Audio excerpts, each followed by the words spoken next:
Hey friends, what's cooking? Everybody doing good? I sure hope so. So today we're gonna do something a little bit different. We're not doing the amount of volume with my TLC brand that you see us doing with the Icon brand. Reality is Icon is better staffed, has more engineered processes versus the TLC stuff is really one-off every time, even though we'll repeat FJ40s or 55s or 60s, 62s, 80s, you name it. There's so many deviations in the condition and in the configurations that the clients want that it's just much harder to scale it. And I think more than that, COVID really put a hurting on TLC more than it did Icon. So most notably because our wonderful manager who's been with me, over 25 years, is an older gentleman, and he decided to retire at the beginning of COVID to go take care of his wife and make sure his own health was protected. So anyway, that's why you don't see as much TLC content as I wish you were seeing, but we have a couple different plans on how we're going to address that. In the meantime, today we are in a 1989 FJ62. This is highly modified and restored, and it's what we call our famous 142. Why would you call it an FJ142, you might ask? Well, for those of you that do not know, that is because it is an FJ80 plus an FJ62.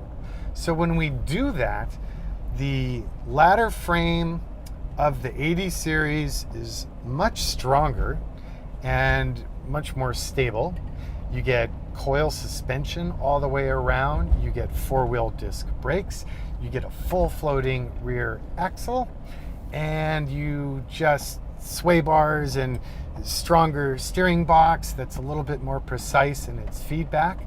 And it's just a killer equation. So you get, ABS and all those suspension benefits, and then you still can keep the classic boxy 62 series body.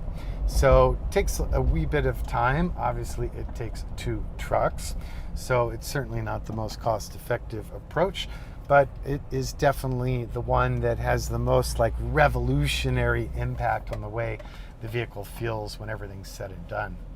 So powertrain on it is LS3 General Motors E-Rod aluminum fuel-injected V8. So it's about 420 horse, nice fat torque curve, tons of horsepower, more fuel efficient than the anemic stock motor while delivering virtually triple the horsepower and double the torque. Hard to complain with that. And it's lighter weight by a couple hundred pounds.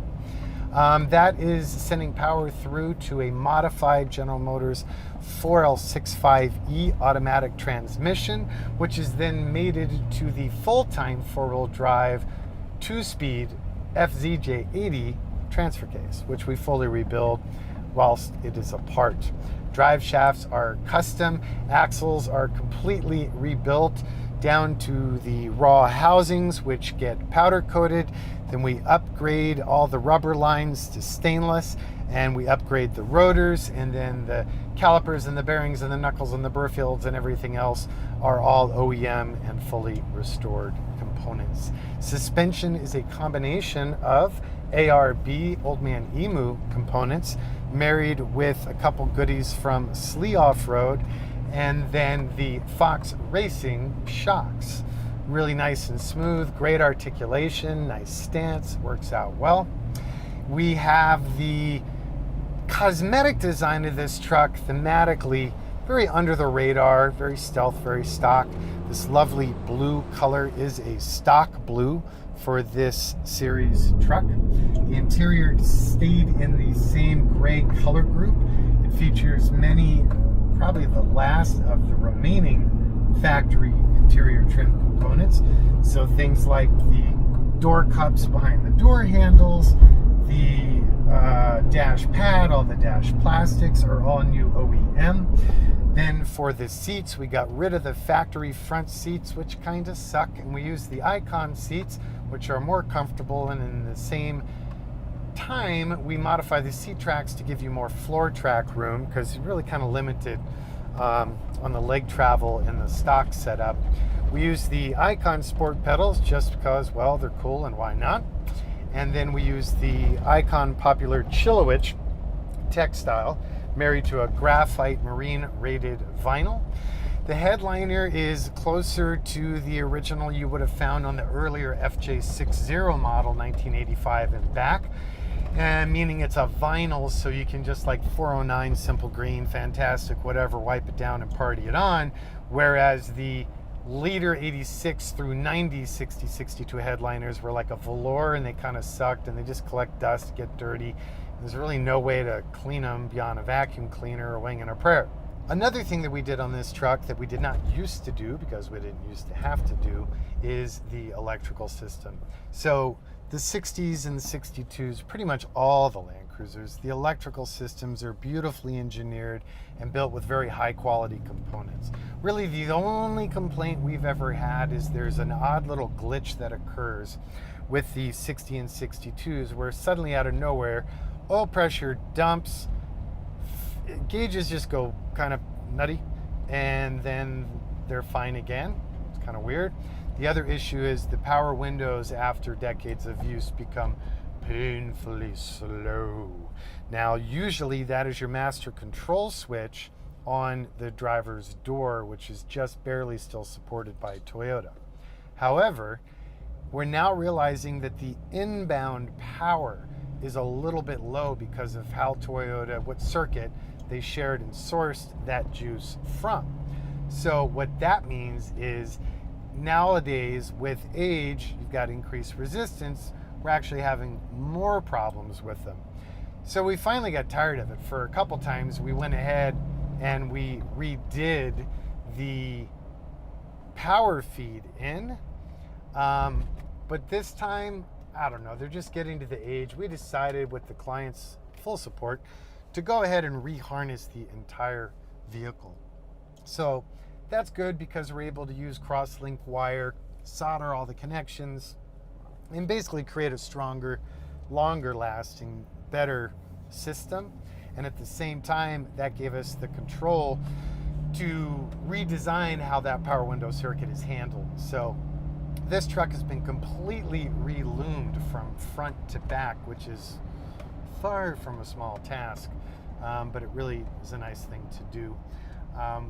Another thing that we did that we've been doing for many years, though, is all of the gauges are completely rebuilt and converted to electronically driven systems versus analog cable driven speedometer, for example. So when we did that on this truck, we decided to go ahead and address the tachometer and give it the full RPM spread that is relevant for the LS3 as opposed to the stock 4-banger.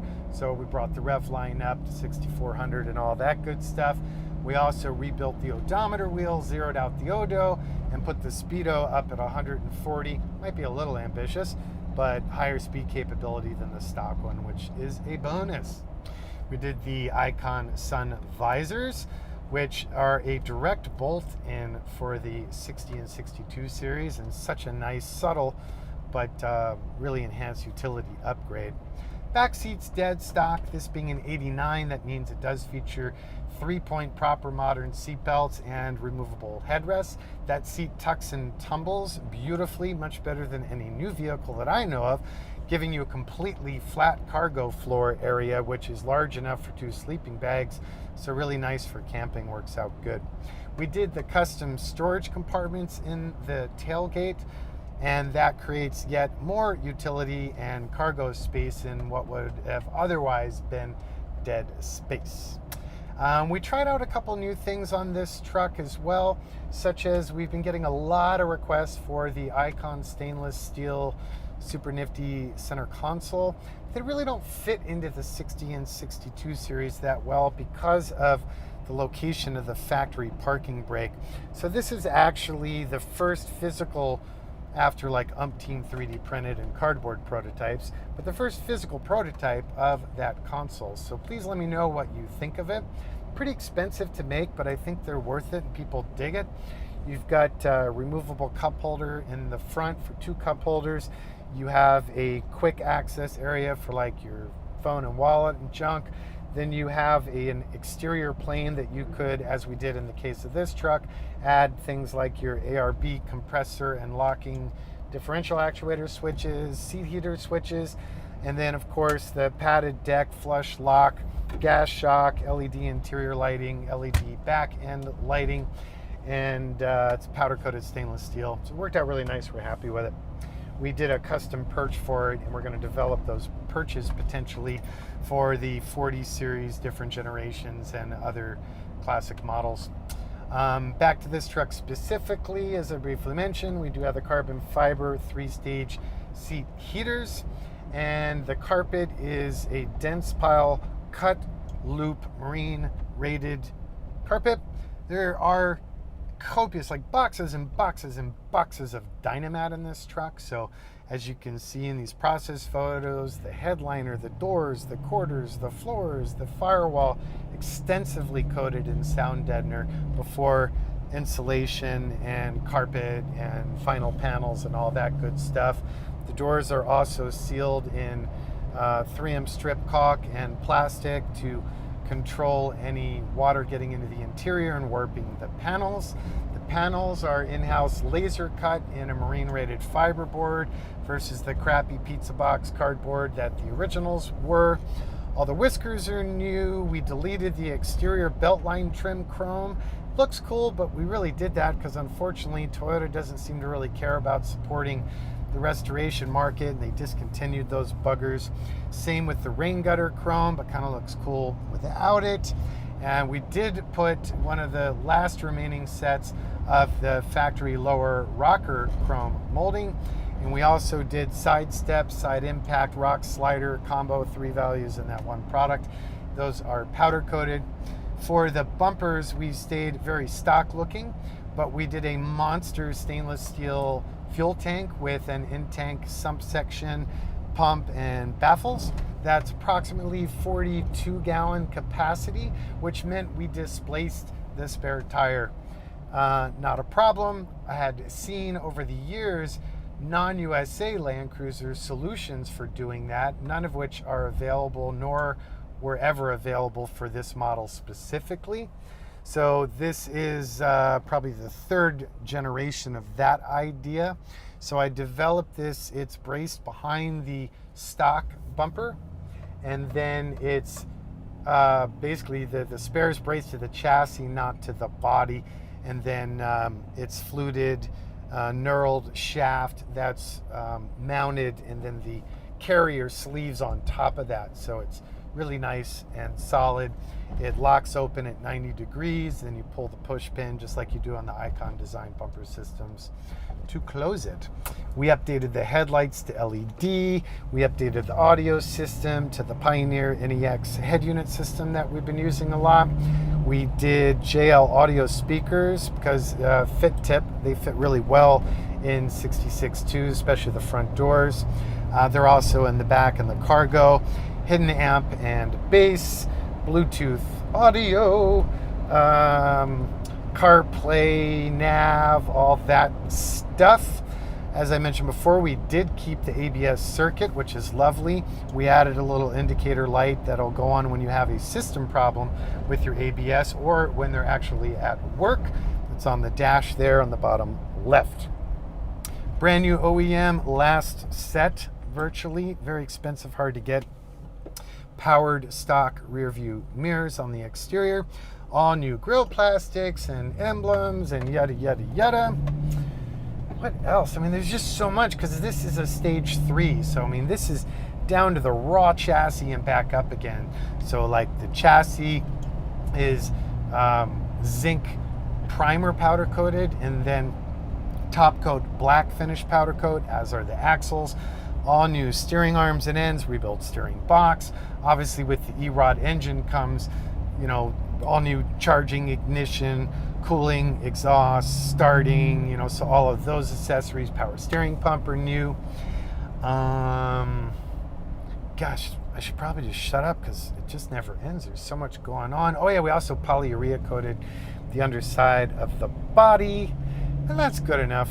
There's a couple other videos of the previous 142s or the occasional 140, which is a 60 on an 80 that we've built in the past, which you can find on our channel. So, any further questions? Old school website, TLC 4x4.com. Old school telephone, 818-280-3330. And I don't really keep up too much with the Instagram or Facebook TLC, but I do like to show off all of the TLC content when we have it on the normal TLC, or rather on the normal icon feeds. So that's it. Thanks, guys. Be well. Stay healthy. See you on the next one.